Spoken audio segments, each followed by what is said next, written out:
Bueno, Miguel escribió este libro, además de hacer varias cosas entretenidísimas, de las cuales hay una que me gusta mucho, que les quiero comentar y que nos cuente él un poco cómo llegamos ahí.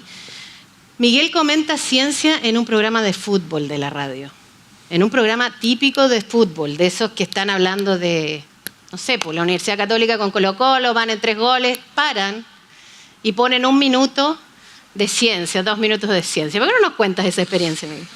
Sí, es una experiencia muy curiosa y la verdad es que me encanta. Me encanta porque permite acceder a un público inusual. Es un programa tal cual lo has descrito.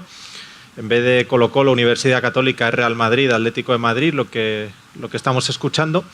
Y la verdad es que creo que fue una buena idea de su director. Su director es un periodista al que lo que le gusta es el fútbol y vive solo alrededor del fútbol. Y además es un programa de muchísima audiencia. Yo creo que es como los programas de fútbol aquí. De hecho, la cadena se llama... ¿De qué hablas ahí? Hablo de las noticias de cada semana. La cadena se llama COPE y a mí me recuerda una que se llama aquí Cooperativa, ¿no? Porque es muy parecido. También anuncios así en directo. Y efectivamente es muy inusual, pero al director le gustaba la idea de que yo fuese científico y me permitió introducir esta pequeña cuña semanal en la que lo que cuento es la noticia científica que más me ha llamado la atención cada semana. Mañana tengo mi intervención y estoy dudando entre varias, pero creo que la que corresponde, por ejemplo, es la fotografía del agujero negro. Entonces mañana, sí, en medio de un Real Madrid-Eibar, pues yo contaré que se ha hecho una fotografía de un agujero negro y las implicaciones que eso tiene y la demostración de la existencia de los agujeros negros, lo trascendente que es. Está buenísimo. Te escucharemos, ¿no?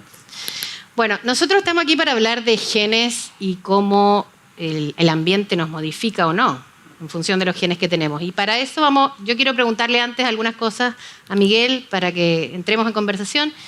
Y quiero preguntarle, por ejemplo, qué son los genes, si los virus son seres vivos o no, tienen genes. Y para los que tienen la desgracia de conocerme en el público, sabrán que yo sé la respuesta, pero lo estoy haciendo para ayudar, no es que estoy tratando de aprender de nuevo. Vamos ahí.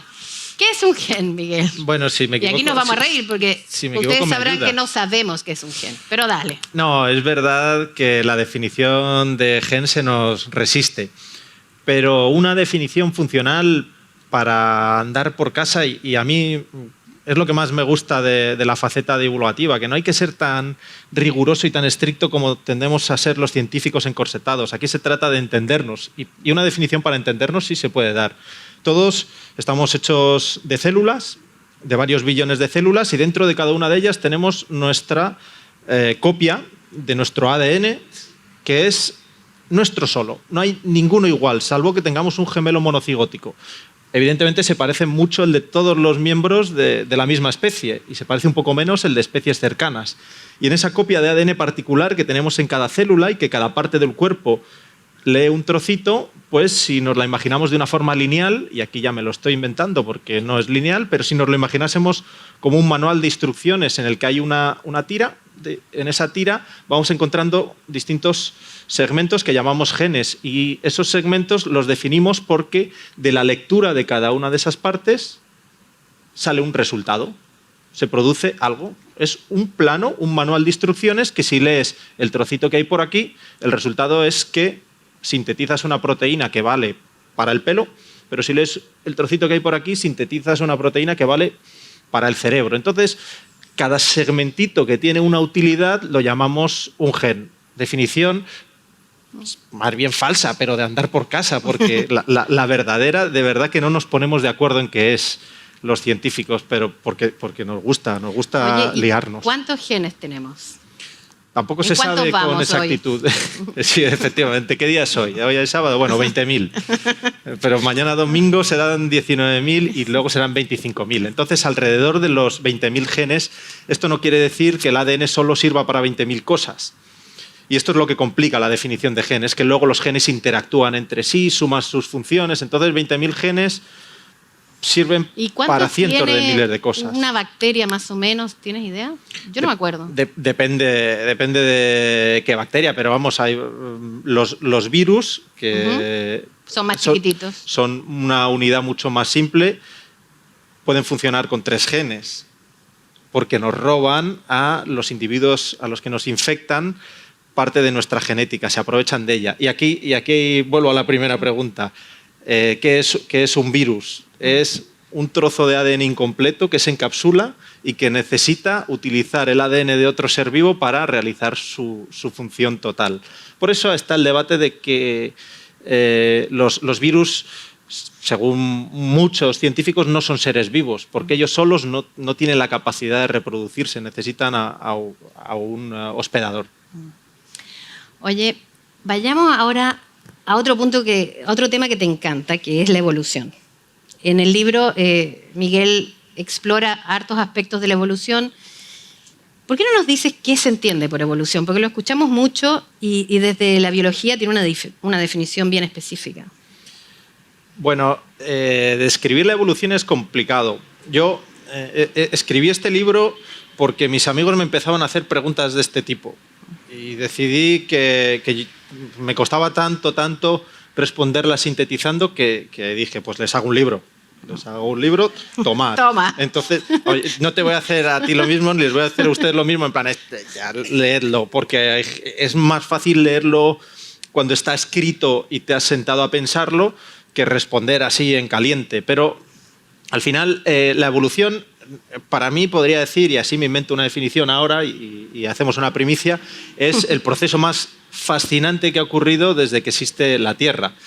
Y es ese proceso en el cual, desde el origen de la vida, han ido surgiendo nuevas especies, igual que se han ido manteniendo algunas, y esas nuevas especies que surgían eran levemente distintas de las anteriores. La vida se originó hace 3.500 millones de años con unos entes, unos seres vivos muy simples, podemos imaginarnos los parecidos a bacterias, y han seguido existiendo, pero a la vez algunas de esas bacterias fueron ocupando otros ambientes y fueron recibiendo mutaciones y se transformaron en otras especies sutilmente distintas y luego otras en otras un poquito más distintas y al final íbamos teniendo hongos, íbamos teniendo plantas, íbamos teniendo animales porque encima esos seres vivos se iban agregando y siempre sin romper esa línea que empezó con el origen de la vida, con individuos que iban teniendo descendientes, que se iban reproduciendo y algunos de esos descendientes iban siendo sutilmente distintos, hemos copado la Tierra. Y ese proceso fascinante desde el origen de la vida hasta esa radiación de especies tan grande como observamos hoy en día es lo que llamamos evolución. Es una reproducción constante de los seres vivos que va incorporando cambios con el paso de las generaciones. Y existe en la evolución que todos escuchamos, que Darwin se supone que nos puso un mecanismo para que esto ocurriera. En la evolución se dice, se escucha siempre asociado a evolución al concepto de la selección del más fuerte. Como que siempre ganara el más matón o el más individualista. ¿Qué opinas de eso? Eso es una visión errónea y perversa como tantas que a veces tenemos cuando sobresimplificamos o cuando llevamos a un terreno que nos interese un conjunto de teorías. En primer lugar, lo que describió Darwin y Wallace fue el fenómeno de la selección natural. La selección natural es uno de los mecanismos mediante los cuales entendemos cómo se ha dado la evolución. Pero la selección natural no explica toda la evolución. Por ejemplo, para que no seamos bacterias, para que no seamos el mismo ser vivo que éramos originalmente, lo primero que han tenido que ocurrir son mutaciones. Mutaciones que las mutaciones tendemos a pensar que son malas porque vemos muchas mutaciones malas, pero las mutaciones son cambios en el material genético. La mutación es un mecanismo del cambio evolutivo, es una generación de novedades. Entonces, ese es uno de los mecanismos, otro es la selección natural que propuso Darwin. A mí me fascina la evolución y cada uno de esos mecanismos y otros que hay requieren mucha atención. Sobre el mecanismo de la selección natural, cuando se intenta explicar, ya centrándonos solo en ese mecanismo, a veces se simplifica o se lleva a terrenos erróneos diciendo que la selección natural promueve la supervivencia del más fuerte. Eso es una grandísima mentira. Primero, eso no lo dijo nunca Darwin. Otro científico, o no sé si fue un científico o fue un economista, no sé si fue Spencer, bueno, alguien dijo que la selección natural promovía la supervivencia del más apto. Ese término es distinto de la supervivencia del más fuerte. Y todavía ninguno de los dos es de Darwin. Pero bueno, ¿qué diferencia hay entre decir que en la selección natural se promueve la supervivencia del más apto y que se promueve la supervivencia del más fuerte? Bueno, pues que si decimos que la selección natural hace que los que sobrevivan sean los más fuertes, significa que los débiles no sobreviven, lo cual es mentira. Sobreviven los que dejan descendientes. Los individuos mueren, pero los que dejan descendientes dejan copias de sí mismos. Entonces esa es la supervivencia que vemos en la evolución. Pero no son los más fuertes los que dejan descendientes, ni los más altos, ni los más guapos, dependerá. Ser alto puede ser un rasgo que te haga apto en un determinado ambiente, pero en otro ambiente te puede resultar beneficioso ser bajo. Entonces, ¿quién es el más apto? El que ha dejado más descendientes, pero no hay ningún rasgo que te haga el más apto per se. Desde luego, ser el más fuerte no vale para nada. O sea que como especie deberíamos tener muchos hijos, si queremos estar bien y ser una especie más poderosa. Bueno, yo la verdad es que preferiría que nuestra especie no tuviese muchos hijos, porque ya somos 7.000 millones y nos estamos cargando el planeta. Como especie, así si tuviésemos un plan de no extinguirnos, con tener hijos unos cuantos en cada generación, lo suficiente para que siguiese habiendo descendientes sería más que suficiente. No hace falta llenar el planeta para que una especie no se extinga. Y de hecho, creo que la superpoblación de nuestra especie está teniendo más daños que beneficios. Claro, decir esto a veces se interpreta mal cuando dicen, pero hombre, si en mi país la población está envejeciendo, tenemos que tener más hijos. Bueno, yo hablo de la especie. En todo el planeta somos 7.000 millones. No tenemos problemas de gente, tenemos problemas de espacio. O sea que yo, como biólogo, sí preferiría que nuestra especie, si puedo elegir, tuviese menos hijos. Qué bueno. Oye, hay un ejemplo que tú pones en tu libro que me encantó, que es el siguiente. Hay características sociales, o que vemos como sociales, que pueden estar determinadas por algunos genes. Y él cuenta una historia de unos, los llama topitos, pero para nosotros serían como unas especies de ratones, que dependiendo de ciertas características que te pido que nos cuentes, son monógamos o son increíblemente infieles. ¿Por qué no nos cuentas esa historia? Bueno, es una historia preciosa de las escasas que nos regala a veces la naturaleza de una forma tan clara y tan contundente, porque hay una idea que conviene desterrar en primer lugar, y es que un solo gen puede tener un efecto muy grande. Muy rara vez un gen tiene un efecto muy grande. Hay veces que un solo gen causa una enfermedad terrible, sí, ahí tiene un efecto muy grande. Pero en la mayoría de los rasgos que observamos están implicados muchos genes, interaccionando, como decíamos antes. Y en los rasgos psicológicos en los que la genética juega un papel, que normalmente es un papel mediano o pequeño, pero juegue el que juegue, ahí sí que hay una barbaridad de genes. Muchos genes involucrados. Pero resulta que en estas dos especies de topillos, que es verdad que también se conocen como musarañas, ratoncillos de campo, son dos especies distintas en las que hay un solo gen que explica un fenómeno muy grande, un comportamiento muy extremo. En una de las especies lo que ocurre es que los individuos forman parejas estables y son monógamos y aunque son ratoncillos, pues buscan a su pareja y se aparean solo con su pareja y procuran estar mucho tiempo juntos. Y la otra especie son promiscuos. Cambian constantemente de pareja y los ves y son casi idénticos. Y además son especies evolutivamente cercanas, más cercanas que nosotros y el chimpancé, que bueno, hay gente que no lo reconoce, pero somos muy, muy cercanos. Y entonces deberían ser muy parecidos genéticamente, y lo son, y deberían tener el ADN pues, prácticamente idéntico. Y miras sus ADNs y sí, es muy parecido, pero en uno de los genes hay una pequeña diferencia entre las dos especies. Y esa pequeña diferencia es la que hace que el promiscuo no sea capaz de recibir placer de oler a una pareja con la que ha estado anteriormente. Es como si tuviese bloqueado un acceso a una ruta del placer en su cerebro porque ese gen no le funciona de la misma manera que al monógamo. Entonces, ¿qué es lo que vemos cuando hacemos una cosa que se puede hacer en ratones?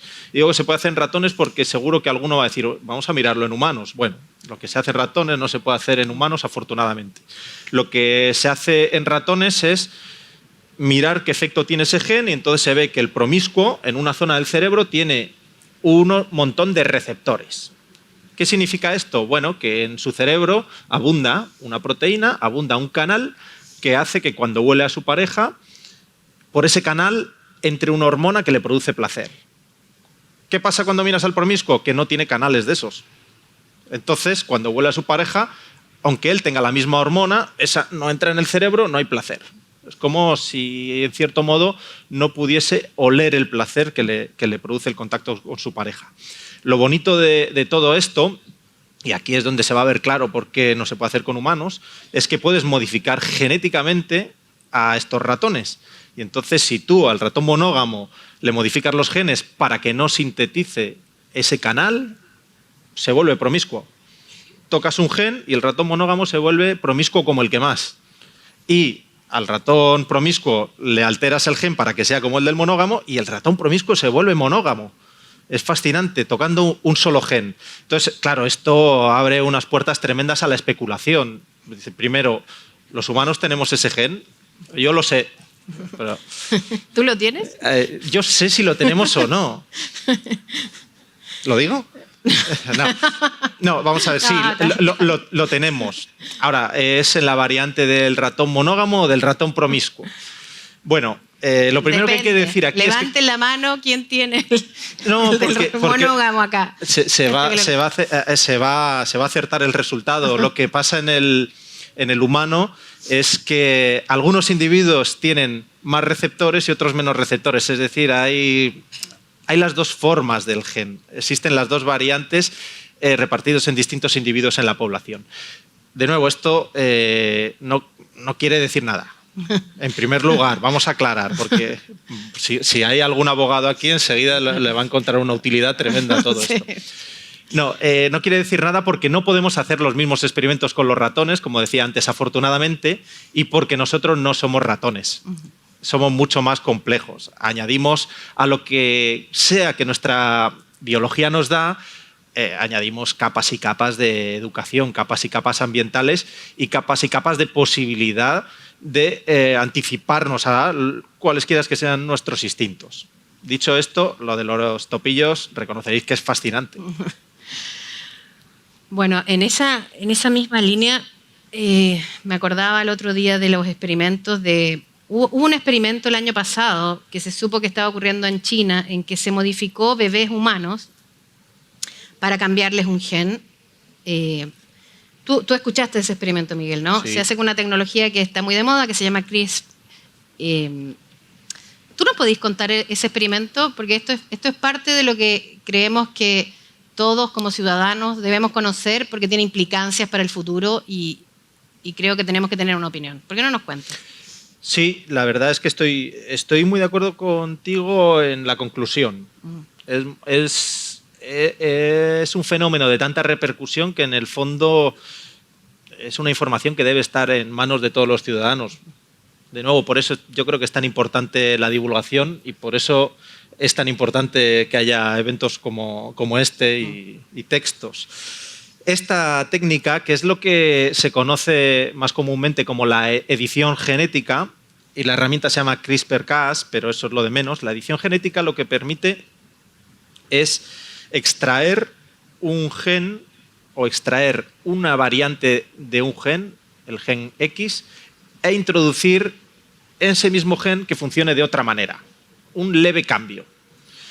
Esto tiene una utilidad inmediata. Si tenemos el ADN de un embrión que va a dar lugar a un individuo, cuando todos somos en algún momento de nuestra vida una sola célula, aunque ahora seamos varios billones, cuando somos una sola célula, que es instantes después de juntarse el óvulo y el espermatozoide de nuestros padres, podemos mirar cómo es ese ADN y si vemos que hay un fallo en uno de los genes que causan una enfermedad, extraemos ese trocito y colocamos el trocito que es perfectamente funcional. Hasta ahí maravilloso, porque nos podemos anticipar a enfermedades genéticas. Esto, evidentemente, solo sirve para anticipar enfermedades genéticas en futuros neonatos, ¿no? en embriones que van a dar lugar a seres vivos. Hasta hace muy poco tiempo, hasta agosto de 2017, esto solo se había ensayado en los laboratorios y se veía que funcionaba. El primer ensayo que se hizo fue precioso. Fue con un embrión que tenía la genética que le iba a causar al individuo que fuese a desarrollarse muerte súbita. Esta afección cardíaca que a la edad madura de repente te produce un fallo y mueres de un fallo cardíaco, de un infarto o de algo relacionado con el corazón. Entonces se sabe que hay una variante genética que te causa la muerte súbita y se extrajo, se colocó la variante que no causaba muerte súbita y se dejó desarrollarse el embrión hasta un embrión de 10-12 días y se eliminó. Se eliminó porque no, había un compromiso ético de no llevar individuos modificados genéticamente a término.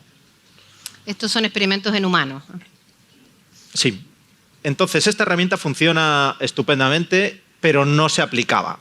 No se aplicaba por el miedo a utilizar o a que se utilizase la herramienta no para revertir enfermedades, que es algo que nos parecerá una buena idea seguramente a todos, sino se tenía miedo de que se utilizase para cambiar rasgos genéticos a la carta.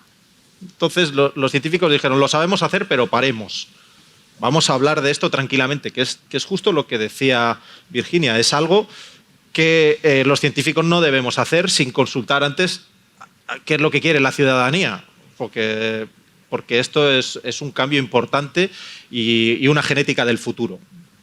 Lo que se hizo recientemente fue que en finales de noviembre de 2018 un investigador de una universidad china, el doctor He, H.E., no G como si fuese el villano de una película, él de repente contó a la comunidad que él lo había utilizado y había permitido que se desarrollasen los embriones y habían nacido 2 gemelas chinas modificadas genéticamente en las que había intentado cambiar la variante de un gen de tal manera que le había retirado un gen que si no lo tienes, en vez de irte mal, lo que te pasa es que no puedes adquirir el SIDA. Es un gen que fabrica una parte de nuestro cuerpo que es la que el virus del SIDA cuando ingresa reconoce.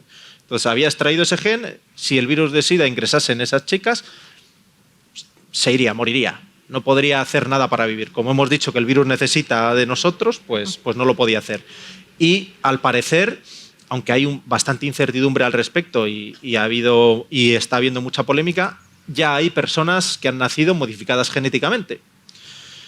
Además, esta modificación genética, fijaos que tiene ya una implicación interesante. No se hizo para evitar que un individuo naciese con una enfermedad. Se hizo para generar un individuo que nacía con una ventaja. Y esa es una ventaja que tiene que ver con una enfermedad, y es que no puedes adquirir el SIDA. Pero estamos cruzando una barrera que éticamente es delicada.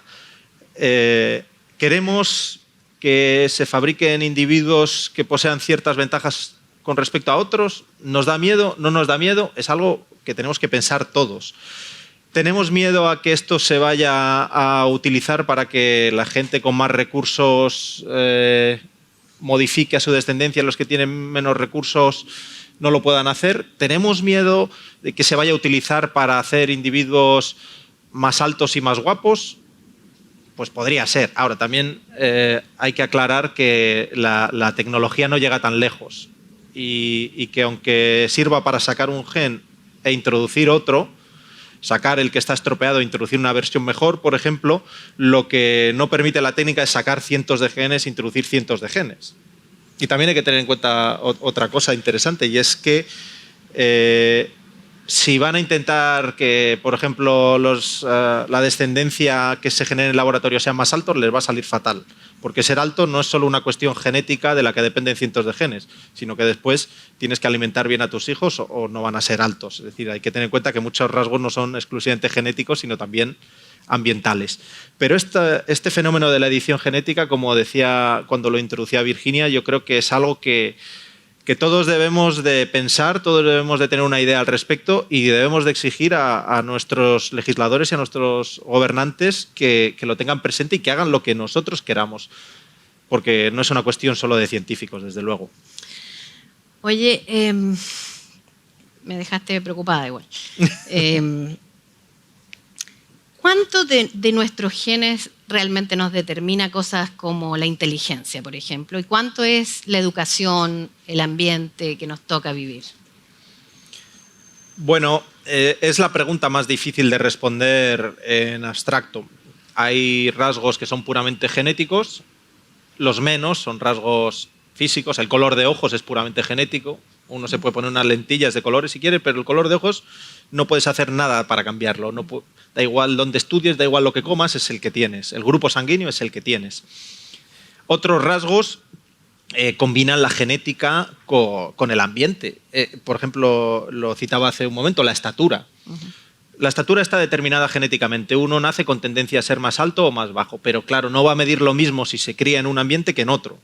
Aunque tengas una tendencia a ser más alto, la tendrás y los genes te impulsarán a ser más altos si lo completas con una dieta, con ejercicio y con otros factores que influyen. Entonces, la mayoría de los rasgos están determinados parcialmente genéticamente, parcialmente ambientalmente. Y con los rasgos psicológicos, llamemos rasgo psicológico, por ejemplo, a la inteligencia, el papel ambiental es desmesurado, es inmenso. Es cierto que se sabe que hay cientos de genes implicados en lo que llamamos la inteligencia, que primero habría que definir inteligencia, pero imaginemos inteligencia analítica, la que se mide en los test, con todos sus defectos. Igual que vemos que, aunque no lo definamos bien, hay gente que es más inteligente que otras, ¿no? Pues la inteligencia está determinada genéticamente hasta cierto punto. Hay genes que favorecen que tengas más inteligencia que otros individuos que tienen esos mismos genes, pero otras variantes. Pero si no se da en el ambiente adecuado y si no se estimula de determinada manera, esa inteligencia cae en saco roto. De la misma manera que, por ejemplo, el talento de los genios tiene una carga genética muy fuerte. Mozart tocaba el clavecín con 5 años. O sea, algo llevaba ya en su naturaleza para tan pequeño ser un genio el clavecín, pero le tuvieron que poner ahí un clavecín y le tuvieron que decir, sigue chicos, sigue. Si no, si hubiese nacido en un lugar sin clavecines, no tendríamos genio de la música. Entonces con la inteligencia pasa igual. Si tuvieses la colección de los genes o de las variantes genéticas menos adecuadas para ser inteligente, pero estás en el ambiente propicio, probablemente desarrolles una inteligencia mucho mayor que alguien que tiene la genética adecuada. Con lo cual, pensando, por ejemplo, en la edición genética, a mí me han preguntado alguna vez, ¿y se podrá hacer individuos más inteligentes con la edición genética? Y la respuesta es, seguramente no, pero desde luego no va a merecer la pena. Primero, ¿vas a poder modificar en un embrión cientos o miles de genes y que te salga bien el experimento en una célula, sacar el ADN, tocar en 100 sitios, meterlo y que eso funcione? Hombre, si tocas 1 o 2 sitios eso funciona bien, si tocas en 100 no. Y desde luego la inversión no merece la pena, es mucho mejor invertir en escuelas. Si lo que queremos es individuos más inteligentes, pues vamos a darles buena educación, en vez de hacer un experimento complicadísimo. Entonces, económicamente, que es un lenguaje que por lo menos en la esfera política se entiende muy bien, a mí cuando me han preguntado he dicho, no creo que se pueda, pero vamos, no va a merecer la pena seguro. Hacer individuos genéticamente más inteligentes es casi un absurdo. Bien. Te voy a cambiar de tema. Vale. Hay un tema fascinante con la biología, y es que la biología se dedica a estudiar lo vivo. Sin embargo, hay un filósofo chileno que dice que estamos todo el rato tratando de ser vivos, de producirnos a nosotros mismos, porque gastamos para vivir. Entonces estamos en un constante trabajo para producirnos y lo único que queremos es dejar de trabajar. Queremos equipos que nos ahorren esfuerzo, algo que nos haga más fácil la vida, porque al final lo que buscamos es dejar de vivir, porque en realidad buscamos la muerte. Esta paradoja, este filósofo que estudia el sentido de la vida, que se llama Juan Manuel Garrido, todo esto, me recuerda el punto de la mortalidad y la inmortalidad en la biología. ¿Por qué no somos inmortales? Si el objetivo era reproducirnos y reproducirnos, lo más fácil habría sido que hubiese varios inmortales y ya. ¿Por qué no somos inmortales? Bueno, no somos inmortales porque somos oxidables. Wow. La verdadera razón es que la vida al final ha encontrado una solución muy práctica. Hay un impulso que tiene, la molécula del ADN tiene el impulso de replicarse, no es que lo piense, es que se ha dado esa condición por ensayo-error, entonces tiende a replicarse y con ella replica a las células. Pero las células se oxidan. Entonces, si nosotros somos un individuo compuesto de células con su ADN dentro, que lo mejor que puede hacer para inmortalizarse es dejar una copia de sí mismo en un cuerpo nuevo. ¿Por qué? Porque nos estropeamos, porque nos oxidamos. Entonces, la célula tiende a oxidarse y a dejar de funcionar bien. Ese ADN se copia en un envase nuevo y tiene una célula nueva que empieza su ruta de oxidación, su ruta de degradación. La posibilidad de que la célula, y aquí ya da igual que pensemos en nuestro cuerpo o en una célula concreta, la posibilidad de que la esfera donde está el ADN no se oxide, no existe. Está expuesta al ambiente. Ahí yo ya como biólogo no tengo la culpa. Eso es cosa de los químicos. Las cosas se oxidan. Entonces, ¿cómo se oxidan? El ADN se va a una que está nueva. Si esta no se oxidase, el ADN se quedaba ahí. O sea, no habría tenido una presión. El día que podamos cambiar que de paquete, nos quedamos inmortales. Es que en el fondo la vida sí que es inmortal. El individuo es un envase por el que pasa la vida. La vida es inmortal porque cuando el envase está oxidado, se refugia en uno nuevo, que es nuestra descendencia. Y ahí hay una parte de la vida, ahí hay una parte de nosotros, pero nuestro envase es imposible que nos estropee expuesto a un ambiente. Vivimos en la Tierra, hay una serie de condiciones, estamos expuestos a las malditas leyes de la física y de la química, entonces los estados ordenados tienden al desorden y la materia orgánica se oxida. Como eso es una ley, no hay posibilidad de inmortalidad. Lo que tú me estás diciendo es que los genes son inmortales y las células son mortales. Los genes no son inmortales porque también les puede pasar que en uno de esos saltos dejen de existir, pero tienen un truco para cambiar de envase. Tienen tienen un impulso químico que les lleva a escapar de la oxidación mediante la copia, pero no son inmortales tampoco, están igual de expuestos. Lo que pasa es que la materia orgánica celular es de mucha peor calidad. Miguel, de las células que somos cuando recién se produce la fecundación, y hay una célula, y después se producen muchas, esto se reproduce y tenemos cientos de miles de células.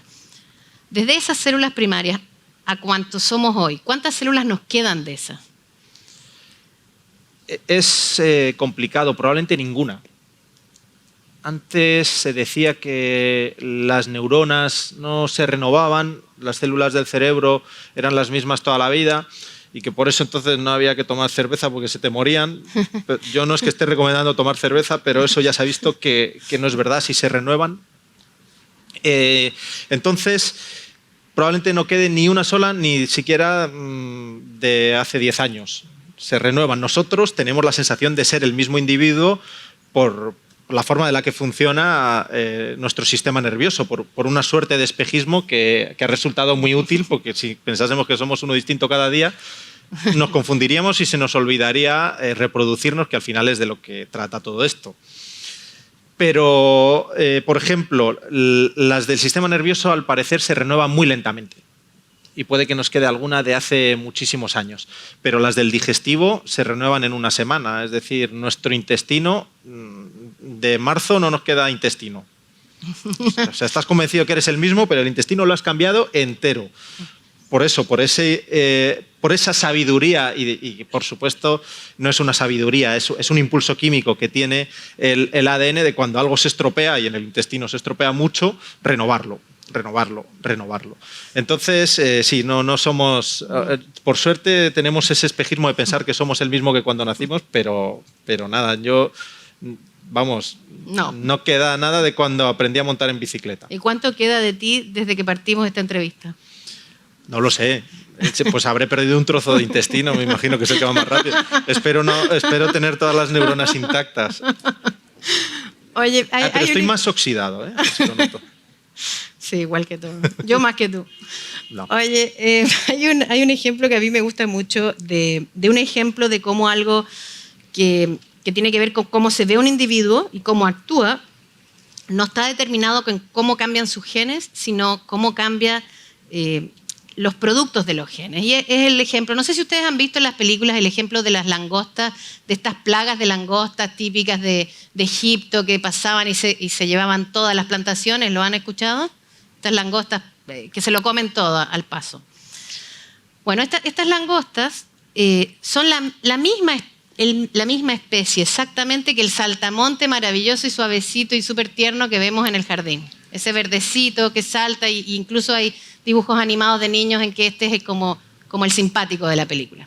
O sea, la misma especie, exactamente el mismo individuo, puede ser un ser maravilloso, simpático, verdecito y suave, y en 2 horas, por características del ambiente, transformarse en un ser café, un poco más gordo, con unas patas más fuertes y que se lo come todo lo que está delante. Y esto ocurre en individuos que son exactamente el mismo. Aquí lo que hay es una modificación de otro tipo, que no es genética. Es una regulación de qué genes se expresan y qué genes no se expresan. ¿Tú nos puedes contar un poco cómo funciona eso? Sí, es una regulación genética también. Lo que pasa es que en la genética hay una serie de eventos programados que van ocurriendo. Por ejemplo, la adolescencia llega cuando tiene que llegar la adolescencia, está en el manual de instrucciones y no llega al día siguiente a nacer, se espera 14 años. Y son cosas que están programadas y luego hay reacciones inesperadas al ambiente, pero que también está entre los genes la capacidad de reaccionar. Pero es muy interesante establecer esa diferencia, porque lo que no es la genética es un manual de nuestro destino, como a veces se piensa. En la genética no está escrito lo que nos va a pasar, está escrito bastante de lo que nos va a constituir, pero ni siquiera todo. Es decir, tenemos un manual de instrucciones en el cual hay unas partes que se leen seguro y otras que se leerán o no se leerán. El ejemplo de las plagas de la langosta es muy buen ejemplo para eso. Lo que ocurre es que en situaciones de abundante alimento, cuando se encuentran varios individuos, varios saltamontes, digamos que están incómodos, faltos de espacio, creo que el mecanismo es que si se tocan la región estridulante, unos pelitos que tienen en las patas, que normalmente los usan para hacer el ruidito que hacen los saltamontes y las chicharras, cuando ya hay contacto, cuando están apretados unos con otros, sufren un cambio como los Pokémon. O sea, se transforman en otra cosa tremenda. A nosotros nos pasan cosas parecidas, lo que pasa es que no tan espectaculares. Si nos pasasen las pelis de superhéroes ya serían absolutamente surrealistas. Pero en el fondo, lo que nos pasa a nosotros cuando tenemos una mala alimentación o cuando tenemos una buena, por no ponernos dramáticos, es que se nos activan distintos genes de cuando tenemos una mala alimentación. Por eso, por ejemplo, la alimentación modifica la genética y modifica tu estatura. Que vuelvo al mismo ejemplo, digamos, para que se entienda. Es mucho más espectacular el que las langostas se toquen la región estridulante y se vuelva una cosa de otro color y como con una armadura más gruesa. Pero lo que nos explica este fenómeno es algo muy interesante sobre la genética, y es que aunque tengamos determinados genes y con esos genes vayamos a vivir nuestra vida, no quiere decir que todos se vayan a leer como si hubiese un manual de instrucciones y estuviese escritos. Algunos seguro, ya digo, por ejemplo, la llegada de ciertos cambios fisiológicos, la llegada de la pubertad, pues eso está escrito cronológicamente y se van acumulando productos que lo activan y otros pasarán o no pasarán dependiendo del ambiente que nos encontremos, igual que la langosta si se siente apretada con otro miembro al lado. Muchas gracias, Miguel. Muchas gracias a ti, Virginia. Ha sido, la verdad, una conversación muy interesante. Muchas gracias a todos ustedes por escuchar.